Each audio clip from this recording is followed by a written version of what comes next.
Hi, it's Frank and Angie in Cuenca, Ecuador. We're at discovercuencaecuador.com.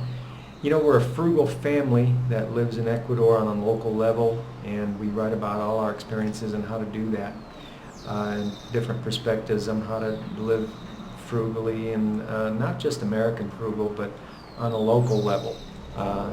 So with that, let's get started. Okay, one lady wrote in, her and her husband, they're thinking about coming to Cuenca, and here's what she said.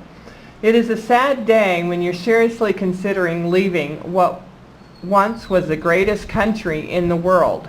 The USA is no longer free, and the deterioration of the family, its values, and the attack on religious freedom, if you're a Christian or a Jew, is unfathomable. This is not the America we grew up in, and it looks like our country's values will continue to decay. My husband and I are seriously considering Cuenca when we retire in 3 years. We would like to live in a less expensive place.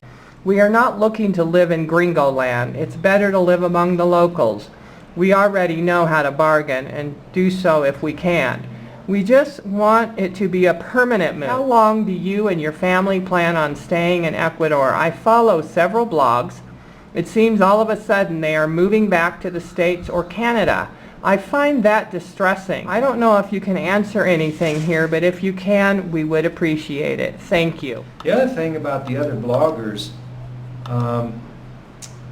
you know, we kind of hint around on some of the other videos about how people are enticed, and I'm not saying this particular writer, that's what they're doing. It sounds like their motivation is a little deeper. Their motivation is a dissatisfaction with their own culture, which I empathize with. We empathize with that. We understand that. The discrimination, it's there. The New World Order is there. Politically correct means New World Order. You don't hear about the discrimination of your group of people. You just hear about discrimination of other groups, the ones that are politically correct. So yeah, I hear you. But remember that we also wrote another article, forget the name of it, about how the Pilgrims left their home country too. And they came to the new land, and they didn't, everything wasn't wonderful. There was nothing there, and they encountered disease and sickness, and so, you know, they had a lot of hardships. When you leave for these kind of deeper reasons, I would think that you're more apt to make a more solid decision. And I think that when people leave for other reasons, like the kind of reasons that people are enticed into leaving for, like, you know what I'm talking about, the major retirement magazines, the ones that make it sound all glowing, and, you know, you're going to have people at your beck and call, waiting on you hand and foot, you know, on $1,000 a month to live on the beach, you know, everything's rosy and beautiful, and you're in paradise. These are the people that are, at first they're gonna feel like that's what, eventually they're gonna see through that, and then they end up leaving. So that's why you're seeing these bloggers, these other bloggers that you're following that are leaving. A lot of people end up leaving because they came for the wrong reasons.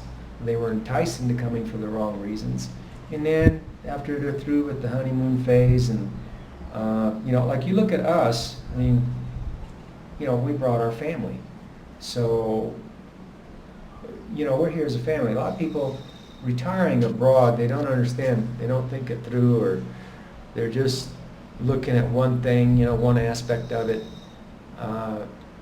but a lot of people realize later that they miss their family, and they don't really want to be, you know, out here alone and stuff.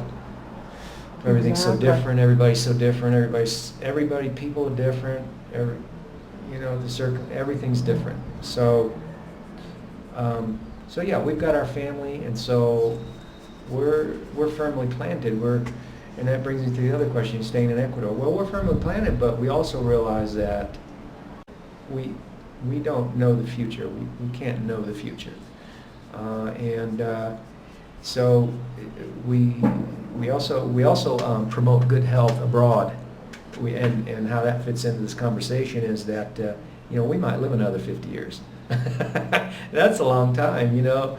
We're not 20-something backpackers that are going to just backpacking, you know, in Ecuador for 6 months and then we're going back home, you know. So we got our whole family here, we got our sons here, and you know, when people have their family, they're more apt to be more permanent move. So a lot of the people coming down here, more and more families are coming, but there's still a very small minority compared to the retiree segment of the people that come down here. So that's why you see them packing up. But our intention is to enjoy life and stay put and be frugal and so.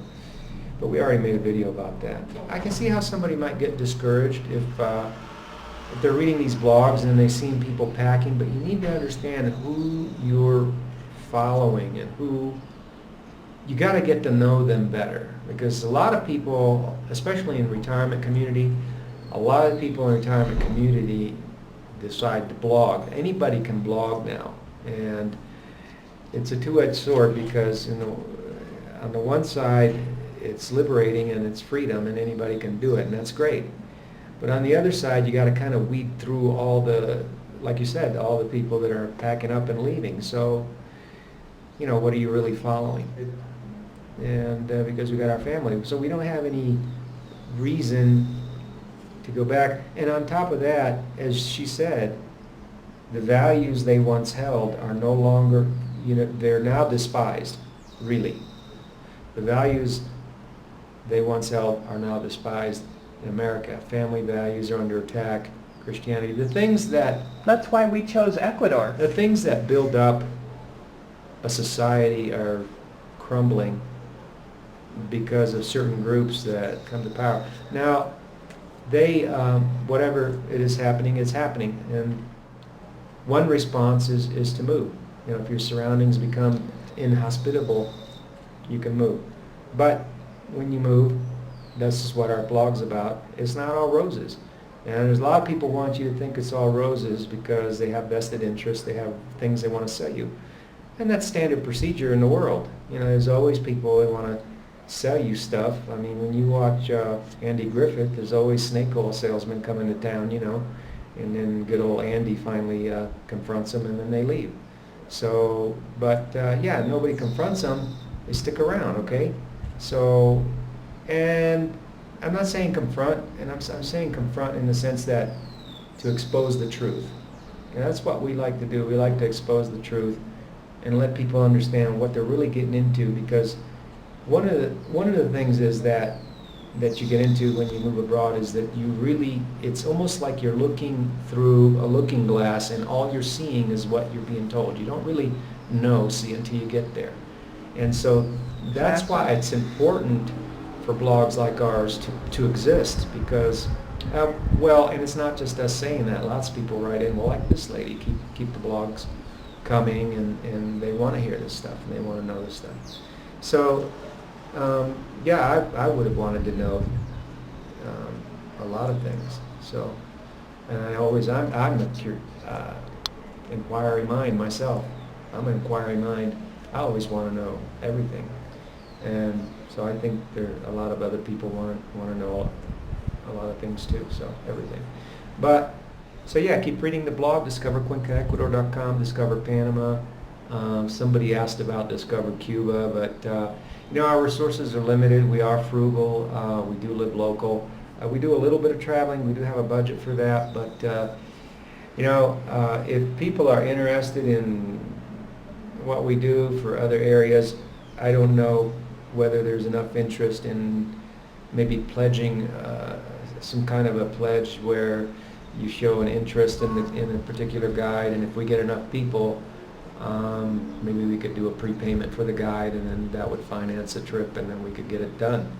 I don't know if there's enough interest in that. We'll see whether enough people respond to something like that, and if they don't, then we'll just drop it. But you know, we do have a budget for a little bit of travel once a year. Maybe eventually we'll even make it to Cuba on our own, but you know, it won't be this year. You know? All right, thanks for watching, and have a nice, wonderful day, and peace be with you. Frank and Angie, discover Cuenca, discover Panama, and maybe discover Cuba.com.